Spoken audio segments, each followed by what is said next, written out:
Hello everybody. Today is April the 1st, 2020, and because of the coronavirus, we're all cooped up in the houses and getting bored like hell.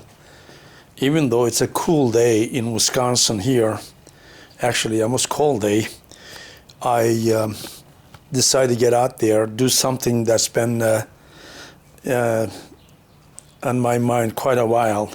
What I did was today I installed a neutral safety switch on my 58 Corvette that has been with me about 43 years. And to do that, I had to take everything apart. That's why the car looks like a junk. Originally, I wanted to put a convertible top. Then I ripped the top apart, took everything apart. Then I remember the neutral safety switch. I thought, well, while I'm at it, I might as well replace that too. Not replace, install.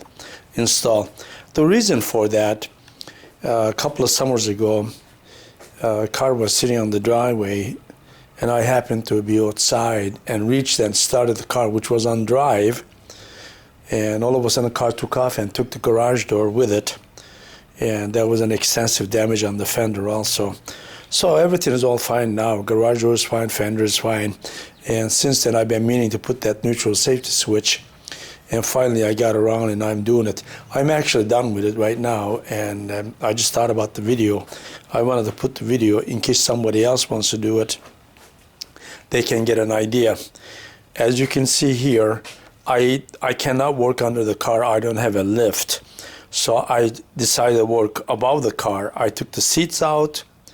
I took the transmission cover out to reach the shifter, because this is the only way I can make this work.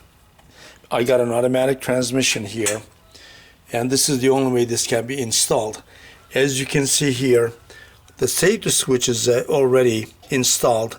I'll go on the other side and get a better picture of it, so that will be better. What I did basically is I actually made a bracket assembly. I fabricated the bracket assembly to install that neutral safety switch. Otherwise, there's no other way you can really install it properly. As I said, you can work underneath the car if you have a lift. You can accomplish the same thing that way. But since I don't have a lift, I worked from the above. So this is my shifter. It's an aftermarket shifter, not a Corvette shifter. So I built this aluminum bracket assembly attached to this momentary switch. As simple as that.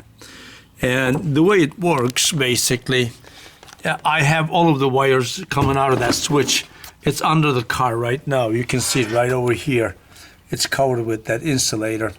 And when you put the car in neutral, it will rest against the switch like so, and switch is in, which means switch is connected.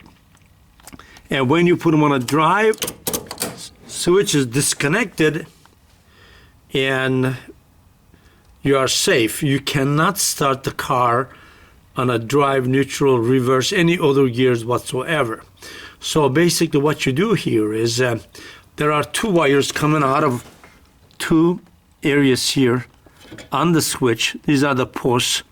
You got to hook up those two wires and bring them wires underneath the dash over the engine assembly right there.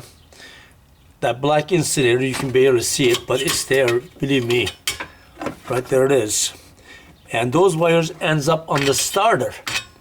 Now, the trickiest part of the whole installation is when you get those wires back to starter, you have to cut the starter wire, not cut, but disconnect the starter wire off the starter.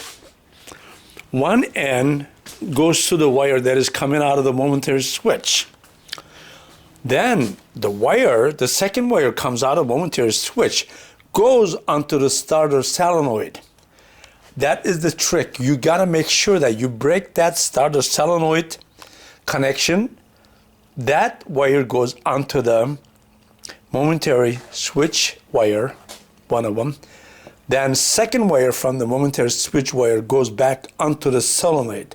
That is the trick. And that color, I wish I could remember the color, but I believe it is a purple or maybe light blue. On a Corvette, I'm not positive. I'm not going to go underneath the car right now and try to figure out the color. So make sure you remember. If you cannot, you will see my address on the post. Send me an email and I will explain what it does. That is the only way you're going to do it. From that point on, this will only connect. This car will never start any other way but right here. When you push that button in, that will connect with the solenoid.